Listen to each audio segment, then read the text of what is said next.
ഇത് മാസ് മോട്ടോഴ്സിൽ നിന്നാണ് നമ്മുടെ ഹോണ്ട ഡിയോ വണ്ടിയുടെ എൻജിൻ വർക്കിൻ്റെ ഒരു വീഡിയോ ഉണ്ടോ. നിലവിൽ നമുക്ക് അതിൻ്റെ ക്രാങ്ക് ഷാഫ്റ്റിൻ്റെ സൈഡ് ബെയറിങ് കംപ്ലൈൻ്റ് ആയിട്ട് സൗണ്ടായിട്ട് വന്നിരുന്നതാണ്. അപ്പോൾ നമ്മൾ അത് അഴിച്ച് ക്ലിയർ ചെയ്യുന്നുണ്ട്. അതേപോലെ തന്നെ ക്രാങ്ക് ഷാഫ്റ്റിൻ്റെ സൈഡ് ബെയറിങ് എന്ന് പറയുമ്പോഴത്തേക്ക് നമുക്ക് ഫുൾ അസംബ്ലി ആയിട്ട് മാറ്റിയിട്ടില്ല. നമുക്കതിൻ്റെ ക്രാങ്ക് ഷാഫ്റ്റിൻ്റെ കണക്ടർ റോഡ്, ഈ വന്ന കണക്ടർ റോഡ് സൈഡ് ബെയറിങ്ങുകളും മാറ്റി നമ്മൾ സെറ്റാക്കി എടുത്തിട്ടുണ്ട്. അത് ലേത്തി കൊടുത്തിട്ട് വാറണ്ടിയിൽ തന്നെ നമ്മൾ ചെയ്ത് മേടിച്ചതാണ്. അപ്പോൾ നമുക്കൊരു പുതിയ ക്രാങ്ക് എങ്ങനെ നിൽക്കണോ അതേ ലൈഫിൽ തന്നെ കിട്ടുന്ന രീതിയിലുള്ള സെറ്റിങ്ങാണ് നമ്മൾ ചെയ്തേക്കണേ. അതിനുള്ള ഗ്യാരണ്ടി നമ്മൾ പ്രൊവൈഡ് ചെയ്യുന്നുണ്ട് കേട്ടോ. അപ്പോൾ നമുക്കൊരു പുതിയ പാർട്സ് മേടിച്ച് കയറ്റണം അതേ ഒരു ക്വാളിറ്റി തന്നെ നമുക്ക് കിട്ടും. പിന്നെ അതേപോലെ നമുക്ക് അതിൻ്റെ ഈ ഹെഡിനകത്ത് വരുന്ന 2 വാൽവുകൾ മാറ്റിയിട്ടുണ്ട്. വാൽവ് മാറ്റി സീറ്റ് ചെയ്ത് റെഡിയാക്കി എടുത്തിട്ടുണ്ട്. അതേപോലെ തന്നെ ഈ ക്യാം ഷാഫ്റ്റിൻ്റെ സൈഡ് ബെയറിങ് ഇത് മാറ്റിയ വാൽവാണ് 2 കേട്ടോ. അതേപോലെ ക്യാം ഷാഫ്റ്റിൻ്റെ സൈഡിൽ വന്ന ഈ 2 ബെയറിങ്ങുകളും മാറ്റി നമ്മൾ ഹെഡും ലേത്തി കൊടുത്ത് ക്ലിയർ ചെയ്ത് എടുത്തിട്ടുണ്ട്. പിന്നെ സിലിണ്ടറിന് വേറെ ഡാമേജ് ഇല്ല. അപ്പോൾ അതിൻ്റെ റിങ്സൊക്കെ മാറ്റി റീസെറ്റ് ചെയ്യണുള്ളൂ. നമുക്ക് ഓൾറെഡി സ്റ്റാൻഡേർഡ് റിങ്സ് തന്നെ മേടിക്കാൻ കിട്ടും കമ്പനി ആയിട്ട് തന്നെ. അപ്പോൾ അത് നമുക്ക് ആ രീതിയിൽ കയറ്റാം. പിന്നെ അതിൻ്റെ ഗ്യാസ്കറ്റുകൾ ഓയിൽ സീൽ കാര്യങ്ങളൊക്കെയാണ്, അതൊക്കെ നമ്മൾ അഴിച്ചു കഴിഞ്ഞാൽ മാറ്റേണ്ടതായിട്ടുണ്ട്. ഗിയർ ബോക്സിൻ്റെ ബെയറിങ്ങും അതെ, ഗിയർ ബോക്സിൻ്റെ എല്ലാ ബെയറിങ്ങും മാറ്റണ്ട.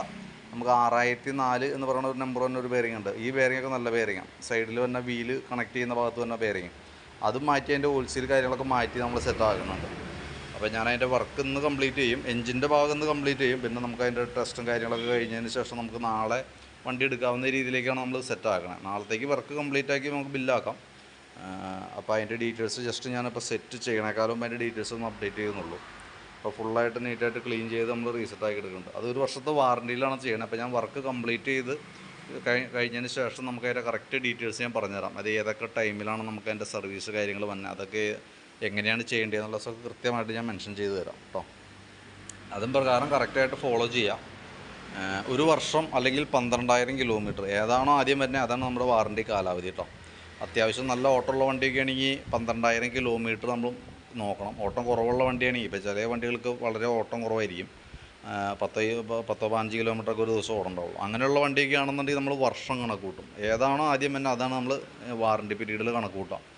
അതേപോലെ തന്നെ എൻജിൻ ഓയിൽ കാര്യങ്ങളൊക്കെ കറക്റ്റ് നമ്മൾ 3000 കിലോമീറ്ററിൽ മാറ്റാനായിട്ട് ശ്രദ്ധിക്കണം. ആദ്യത്തെ ഫസ്റ്റ് ഓയിൽ ചേഞ്ചും ഫിൽട്ടർ ക്ലീനിങ്ങും നമ്മൾ ആദ്യത്തെ 1000 കിലോമീറ്ററിനുള്ളിൽ ചെയ്യണം കേട്ടോ. അത് കഴിഞ്ഞാൽ ബാക്കിത്തെ ഈ പറഞ്ഞ പോലെ 3000 കിലോമീറ്ററിൻ്റെ അടിസ്ഥാനത്തിൽ എൻജിൻ ഓയിൽ മാറ്റിയാൽ മതി.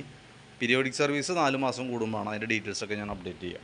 ഓക്കെ, അപ്പോൾ ഞാൻ വർക്ക് ഇന്നിപ്പോൾ സ്റ്റാർട്ട് ചെയ്തൊന്ന് കംപ്ലീറ്റ് ചെയ്യും എൻജിൻ്റെ ഭാഗം. ബാക്കി നമ്മൾ ട്രയൽ കാര്യങ്ങളൊക്കെ വണ്ടി ഓടിച്ചതിന് ശേഷം നാളത്തേക്ക് വണ്ടി ബില്ലാക്കും കേട്ടോ. ഓക്കെ.